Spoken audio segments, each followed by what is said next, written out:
aimerait bien mener ses affaires à 100 à l'heure, mais il ne le peut pas. Gilles Rebibaud parcourt Paris pour se rendre sur l'un de ses 15 magasins spécialisés dans l'achat et la vente d'or. L'entrepreneur français qui emploie 25 salariés après 5 années d'intense activité a monté un business florissant.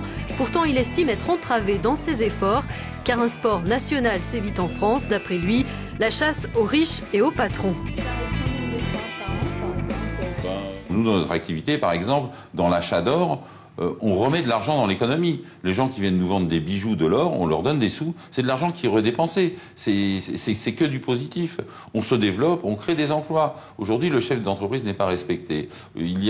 On est contrôlé de toutes parts d'une manière administrative, que ce soit des contrôles spécifiques dans notre activité, douanier, policier, URSSAF, fiscal. Ça n'arrête pas.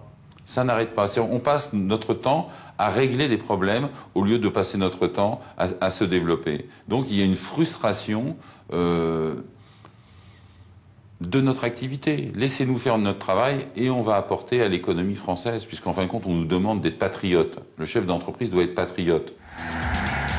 Appeler au patriotisme au moment où l'on réclame des efforts face à la crise, c'est ce qu'a fait François Hollande pendant sa campagne et aujourd'hui aux commandes de l'Élysée. Je comprends la souffrance de beaucoup et je veux répondre à leurs cris d'alerte. Oui, je veux reconquérir. Le président français doit tenter de réduire les dépenses publiques et maintenir le financement de l'un des systèmes de protection sociale les plus généreux en Europe. Dans ce contexte, l'une des mesures annoncées, la taxation à 75% des revenus au-dessus d'1 million d'euros, a fait l'effet d'un coup de tonnerre au sein des élites. L'orage a véritablement éclaté il y a quelques semaines lorsque l'homme le plus riche de France, Bernard Arnault, a engagé des démarches pour demander la double nationalité franco-belge. Un exil fiscal se profile-t-il à l'horizon? Grâce à cette démarche, le patron de l'empire du luxe LVMH pourrait s'installer à terme à Monaco. Ces dénégations n'ont pas empêché une pluie de réactions indignées.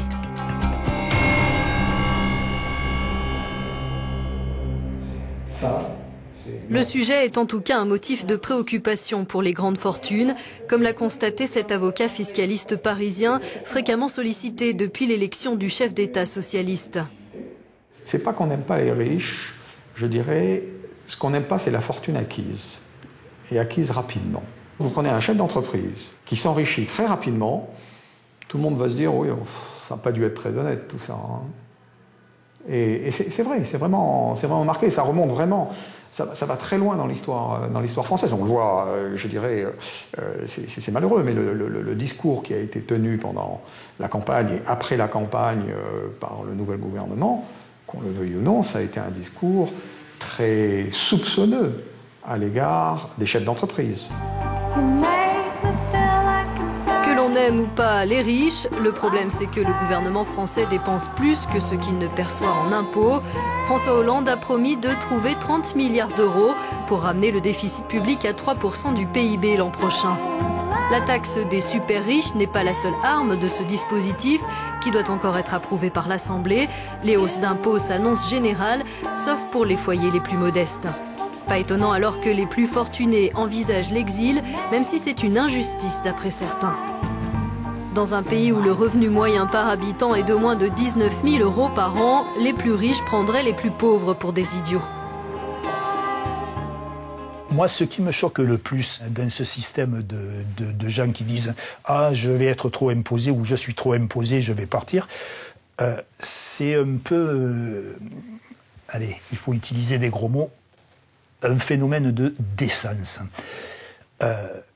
On va prendre quelqu'un qui gagne le SMIC. Ça fait à peine un peu moins de 1 100 euros par mois. Avec 1 100 euros par mois, vous payez votre loyer, vous payez votre essence, vous payez votre nourriture, etc. Et de l'autre côté, dire « Ah, je gagne, enfin, je sais pas, allez, 200 000 euros par an et je vais être trop imposé avec la future dernière tranche à 45%. » Moi, je dirais que ça manque de décence. Un manque de décence dans un pays où l'écart entre faibles et hauts revenus est de plus en plus grand. Et ce qui peut sembler difficile à accepter par les classes moyennes très imposées, c'est que l'exil fiscal est loin d'être un phénomène nouveau.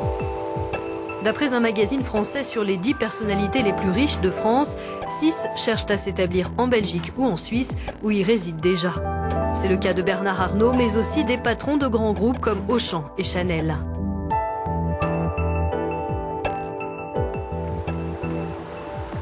Et il n'y a pas que les Français qui succombent par exemple à la tentation suisse. Un tiers des 100 plus grosses fortunes européennes a déjà rejoint la Confédération helvétique en raison du forfait fiscal dont bénéficient les résidents étrangers sous certaines conditions. Ils sont imposés sur leurs dépenses en Suisse et non sur leurs revenus réels. Ce conseiller fiscal voit défiler bon nombre de contribuables européens intéressés par un exil à Lausanne. Pour les Français, les économies d'impôts sont bien souvent l'objectif numéro 1. Non mais c'est un dégoût, disons, durable pour le système français, son instabilité et le fait que les riches sont toujours mal considérés et qu'on essaie toujours de les faire payer plus, comme si c'était des aristocrates qui avaient volé l'argent au peuple. Et donc c'est clair qu'en France, où vous avez plus de 50% de la population qui ne paye pas d'impôt sur le revenu déjà aujourd'hui, donc les plus démunis si vous voulez, c'est clair que la pression va se reporter sur la partie qui paye des impôts. Et donc cette augmentation-là d'impôts est inéluctable. Il serait dommage de ne pas profiter des avantages fiscaux au sein de l'Union européenne, d'après cet avocat spécialisé. En Belgique, par exemple, les revenus du travail sont lourdement taxés. C'est l'inverse pour les gains du capital et les droits de succession. Des différences qui resteront alléchantes tant que l'Union ne franchira pas une autre étape. Le jour, effectivement, où il y aura une politique fiscale commune en Europe, il y aura moins de sens de passer d'un pays à l'autre au sein de l'Union européenne, du type de passer de France en Belgique. Le gros problème, c'est que le jour où il y a une politique fiscale commune, alors moi je serais pour qu'on suive les pays qui imposent le moins, ou du moins qu'on soit dans une bonne fourchette. Le risque, c'est que des pays comme la France vont vouloir que tout le monde impose autant qu'eux. Et il faut quand même bien voir pourquoi est-ce que la France a besoin d'argent. C'est parce que l'État dépense beaucoup trop. Réduire les dépenses, c'est l'autre défi auquel doit s'atteler le président français.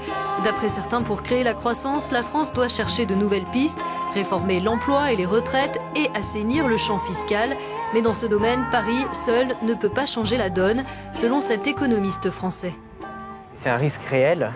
Si un pays seul comme la France se met à imposer très lourdement les gens fortunés, il y a un vrai risque que ces personnes soit cherchent à s'installer ailleurs, soit cherchent à contourner l'impôt, en ayant des comptes dans les paradis fiscaux, par exemple. Donc c'est un risque réel. La réponse qu'il faut apporter, c'est lutter contre la fraude fiscale, rendre impossible pour les personnes fortunées de ne pas payer d'impôts en ayant des comptes en Suisse et à Singapour, et de l'autre, progresser sur le chemin de l'harmonisation fiscale, c'est-à-dire si la Belgique, si le Royaume-Uni appliquent des taux d'imposition comparables aux taux français, il n'y aura plus aucune raison pour les gens fortunés d'aller s'installer en Belgique ou au Royaume-Uni. Donc je pense que c'est ça les réponses qu'il faut apporter à ce vrai problème. Pendant que les États tentent de se défaire de la crise, la question fiscale reste sensible. Bien sûr, attirer les grandes fortunes génère des richesses et on voit mal ce qui pourrait perturber la quiétude des exilés, notamment français au bord du lac Léman. Alors juste en face, vous avez Évian. Donc on a en quelque sorte un exil fiscal avec vue sur la France.